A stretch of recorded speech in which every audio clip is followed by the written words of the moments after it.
اللہ اس کی عمر کو بھی شارٹ کر دیتا ہے، مختصر کر دیتا ہے۔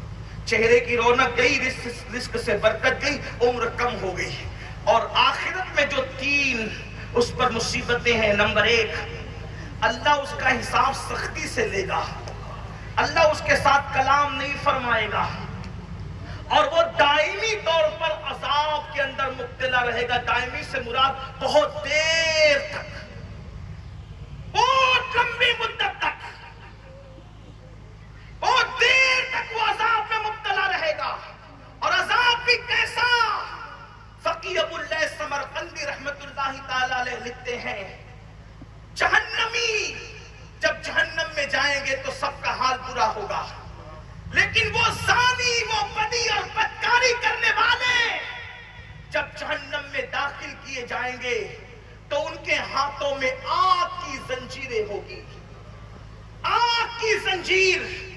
اگر کوئی پولیس والا جیل کی کڑیاں پہنا دے جو لوہے کی ہو تو کتنی شرمندگی ہوتی ہے، لوگ منہ چھپا لیتے ہیں، لوگ سر نہیں اٹھاتے۔ نادان جیلوں کی زنجیروں سے اتنا شرماتا ہے، جہنم کی آگ کی بنی ہوئی زنجیریں ہوگی۔ آج کسی ہیرو اور اداکار کی نقل کرتے ہوئے، اور اگر میری بہنیں بھی اس بلا میں مبتلا ہیں، یقیناً وہ ایسی تو نہیں ہیں، لیکن ان سے بھی اللہ اکبر دل سے فریاد کرتے ہوئے پوچھنا چاہتا ہوں، اے میری بہن، تو صنف نازک کہلاتی ہے، اگر تجھے اگربتی کا چٹکا لگ جائے تو تو بے چین اور بے قرار ہو جاتی ہے۔ پیاز کے چھلکے، اللہ اکبر، پیاز کے چھلکے کاٹتے ہوئے یا پیاز کاٹتے ہوئے اگر تیری انگلی چھری سے کٹ جائے تو تو کتنا چیخ پڑتی ہے۔ اے میری نادان بہن، تو نے کسی فلم کی اداکارہ کو، سیریل کی اداکارہ کو اپنے لیے آئیڈیل بنا کر اگر تو نے بھی کسی سے آنکھیں لڑا لی ہے، تو نے بھی کسی سے رابطہ استوار کر لیا ہے، تو بھی معاذ اللہ حیا کے پردے سے نکل کر بے پردگی کی طرف جا رہی ہے، تو کان کھول کر کے سن لو، اللہ اکبر، ہاتھوں میں آگ کی زنجیریں ہوگی۔ اگر یہ کوئی مقرر کہتا تو شاید ہم اس پر مبالغہ کا الزام لگا دیتے، کسی جلسے کا ناظم کہتا تو ہم اس کا مذاق اڑا لیتے، اگر یہ کوئی سیاسی لیڈر محض کہتا تو ہم کہتے کہ یہ ڈرا رہا ہے، لیکن یہ وہ فرما رہا ہے جو اپنی طبیعت اور اپنی مرضی سے کبھی کلام کرتے ہی نہیں۔ اللہ اکبر، زبان ان کی ہے، کلام خداوند قدوس کا ہے۔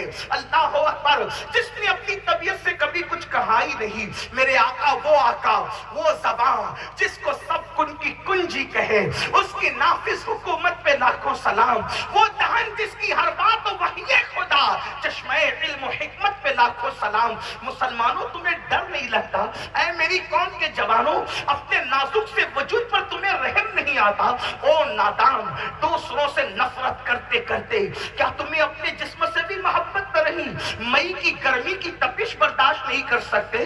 جہنم کے دہکتے ہوئے شعلوں کے بنی ہوئی زنجیریں جب زنا کی وجہ سے ہاتھ میں ڈالی جائے گی، اس وقت تمہارا کیا بنے گا؟ اللہ اکبر۔ پھر اس کے بعد میرے آقا غیب کا نبی صلی اللہ علیہ وآلہ وسلم فرماتے ہیں، بدکاری کرنے والے لڑکے اور لڑکیوں کے پیروں کے اندر اللہ اکبر جہنم کی آگ کی بنی ہوئی زنجیریں پیروں میں ڈال دی جائے گی۔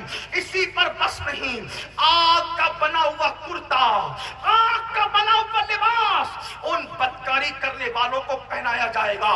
اللہ کے حبیب غیب کا نبی صلی اللہ علیہ وآلہ وسلم فرماتے ہیں، اس کرتے کا حال یہ ہے جو جہنم کی آگ سے بنا ہوا کرتا ہے، اگر وہ کسی پہاڑ پہ رکھ دیا جائے تو پہاڑ جل کر کے ریزہ ریزہ ہو جائے، پہاڑ جل کر کے سرمے میں تبدیل ہو جائے۔ میں پوچھنا چاہتا ہوں، کیا پہاڑوں سے زیادہ طاقت آ گئی اپنے جسم میں؟ کیا پہاڑوں سے زیادہ قوت آ گئی اپنے جسم میں؟ اللہ کے بندو، ایک دن اللہ کی عدالت ہے۔ فلم کی ہیرو کی طرح زندگی گزار کر، فلم کی اداکارہ کی طرح لڑکیاں زندگی گزار کر اپنی آخرت کو تباہ نہ کرو، اپنی آخرت کو برباد نہ کرو۔ نکاح سے پہلے بھی اللہ سے ڈرتے رہو۔ اللہ اکبر، یہ حال ہوگا۔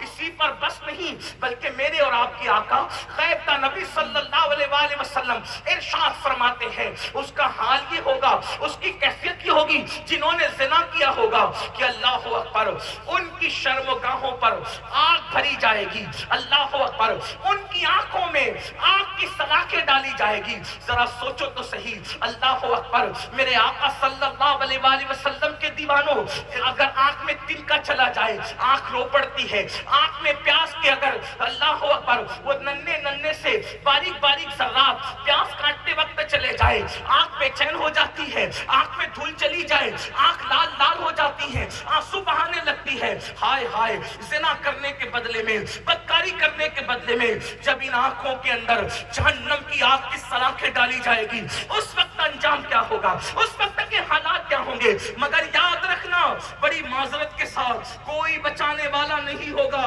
قرآن کہتا ہے ان عذاب ربک لواقع ما لہ من دافع، تیرے رب کا عذاب واقع ہو کے رہے گا، اور جب اللہ عذاب دینے کا فیصلہ کر لے تو اس عذاب کو کوئی نہیں ٹال سکتا۔ فاروق اعظم نے اس آیہ کریمہ کو سن کر گر پڑے، بے ہوش ہو گئے، 3 مہینے تک بخار اور بیماری کی کیفیت میں مبتلا رہے۔ جن کو رسول اللہ صلی اللہ علیہ وآلہ وسلم نے جنت کی بشارت دی تھی، ان کی خشیت اور خوف کا یہ عالم ہے، اور جس قوم کا حال یہ کہ وہ فجر کی نماز بھی زندگی بھر کبھی نہیں پڑھتے، او یہ سوچ کر کے بیٹھے ہیں ہم جنت میں نہیں جائیں گے تو کون جنت میں جائے گا؟ ہم تو رسول اللہ کے دیوانے، ہم حضور کے عاشق۔ میں کہتا ہوں اگر میں کچھ کہوں تو تمہاری نظر میں برا ہوتا ہوں، لیکن آؤ قوت القلوب میں شیخ ابو طالب مکی حدیث لکھتے ہیں، اللہ کے رسول علیہ السلام نے فرمایا جو مجھ سے محبت کا دعویٰ کرتا ہے اور پوری رات سوتا ہے، میں محمد اعلان کرتا ہوں کہ وہ جھوٹا ہے، جھوٹا۔ حضور فرما رہے ہیں جو رسول اللہ سے محبت کا دعویٰ کر کے پوری رات سوئے، حضور فرماتے وہ جھوٹا ہے۔ جو صبح کو فجر میں بھی نہیں اٹھے، اس سے بڑا جھوٹا کون ہوگا؟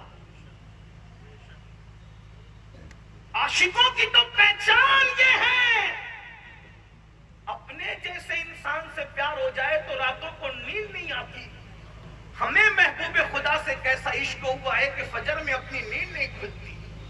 ٹرین پکڑنا ہے تو برابر نیند کھلے گی، پلین پکڑنا ہے تو برابر نیند کھلے گی، بچے کو اسکول اور ٹیوشن پہنچانا ہے برابر آنکھ کھلے گی، فجر کے لیے آنکھ نہیں کھلتی۔ کتنا سادگی کے ساتھ بہانا ہے، اس کا مطلب کہیں نہ کہیں ہم چیٹنگ کر رہے ہیں۔ میں تو یہ نہیں کہتا کہ تم عاشق نہیں ہو، کیونکہ میں نے کسی کا دل چیر کر نہیں دے۔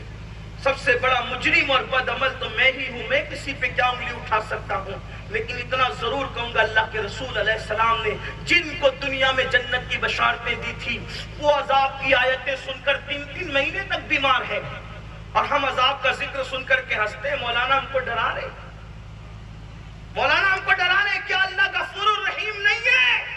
مولوی صاحب اتنا نہ ڈراؤ۔ یہاں مجھے امام المتکلمین علامہ نقی علی خان علیہ رحمہ کا ایک جملہ بہت اچھا یاد آتا ہے۔ آپ فرماتے خدا کو کریم جان کر گناہ کرنے والے، خدا کو کریم جان کر گناہ کرنے والے خدا کو قادر جان کر زہر کیوں نہیں کھا لیتا؟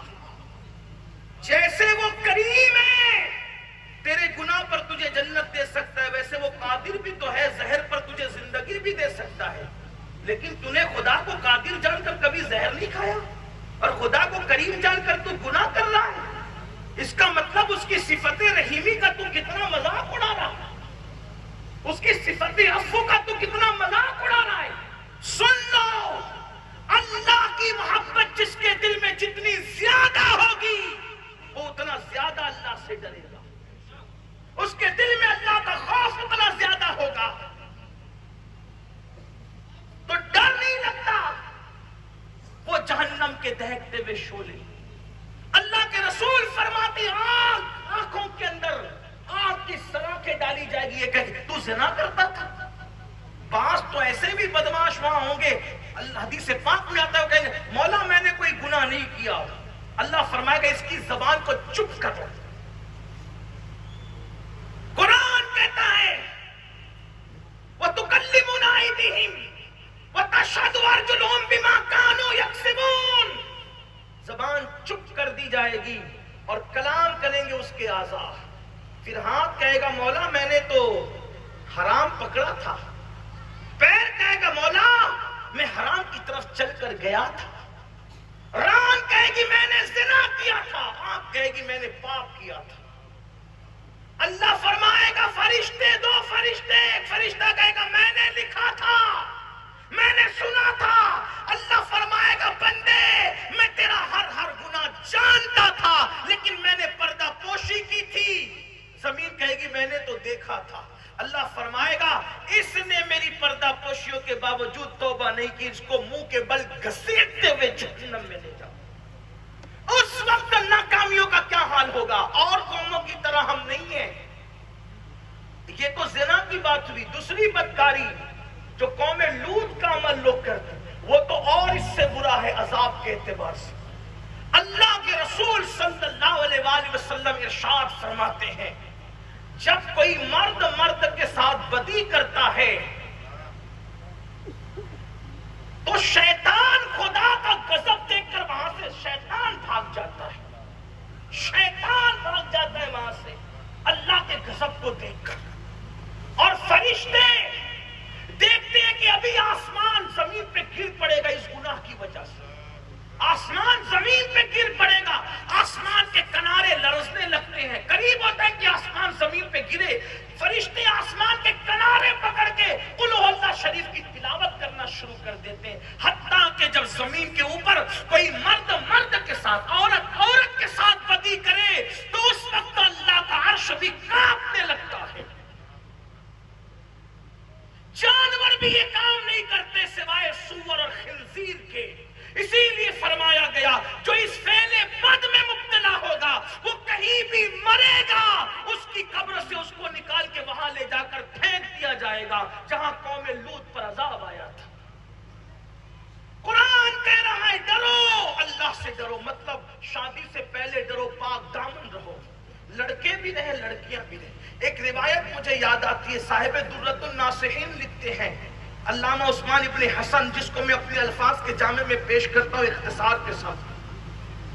دیکھو جوانی دیوانی ہی ہوتی ہے لیکن اگر دونوں میں کوئی ایک اللہ سے ڈرے تو لڑکیاں بھی پھسل نہیں سکتی, لڑکے بھی پھسل نہیں سکتے. شادی سے پہلے پاک دامن رہو. ایک بات یہ بھی کہوں, جو شادی سے پہلے پاک دامن رہے گا اگر مرد ہے تو اللہ اس کو پاک دامن بیوی دے گا, اور عورت ہے تو اللہ اس کو شوہر بھی پاک دامن دے گا. اگر کچھ گڑبڑ ہو گئی تو توبہ کر لی تو بھی اللہ پاک دامن دے گا, اور توبہ نہیں کی ذمہ دار تم ہو, کچھ نہیں کہہ سکتا. لیکن اتنا ضرور کہتا ہوں اہل علم کے لیے البر لا یبلا والذنب لا ینسى والدیان لا یموت اعمل ما شئت کما تدین تدان. کہہ دیا گیا جو چاہے کر, جیسا کرے گا ویسا پائے. کسی کی تھالی جھوٹی کرے گا, کسی کا برتن جھوٹا کرے گا, تجھے بھی جھوٹا ہی برتن ملنا ہے, جھوٹا برتن تجھے بھی ملنا ہے. یاد رکھنا, اس سے بڑھ کر کیا کہوں. لیکن سچی جو توبہ کر لے اللہ توبہ کا قبول کرنے والا. صاحب درۃ الناصحین لکھتے ہیں کیا دیکھو پہلے کی بیٹیاں کیسی ہوتی تھی, آج تو ذرا سے کسی کے حسن کی تعریف کر دیا ایسی بھولی بھالی کہ سب کچھ لٹا بیٹھی الا ماشاءاللہ. علامہ عثمان ابن حسن لکھتے ہیں کہ حسن نام کا ایک جوان گھر والوں نے کہا بیٹے جاؤ بازار سے کچھ لے آؤ. بازار گئے, دیکھا خوبصورت سی لڑکی ہے. اس لڑکی کو دیکھا تو اس کی حسن کی تعریف کرتی. حسن کی تعریف کی. اس لڑکی نے کہا اے جوان اللہ سے ڈر. حسن کہتے ہیں میں اس کے حسن میں اتنا ڈوب چکا تھا کہ اللہ سے ڈر یہ جملہ میرے دل پر کوئی اثر نہ کر سکا کیونکہ میں سمجھ بھی نہ سکا, اتنا ڈوب چکا تھا. دریائے حسن میں ایسا غوطہ تھا کہ مجھے خیال ہی نہ کہ مجھ سے کیا کہا جا رہا ہے. میں نے کہا تیری آنکھیں کتنی خوبصورت. اس نے کہا رک میں تیرے حسن تیری محبت کا بھی علاج کرتی ہوں. گئی, تھوڑی دیر کے بعد ایک بوڑھی کنیز آئی اور آنے کے بعد اس نے کہا اے لڑکے, ابھی ایک لڑکی کا کہ حسن اور آنکھوں کی تو نے تعریف کی. کہا میں نے کہ میں خوش تھا کہ محبت کا پہلا تیر نشانے پہ جا کے لگا. تو کہا کہ اس نے تجھے تحفہ دیا, میں نے جیسی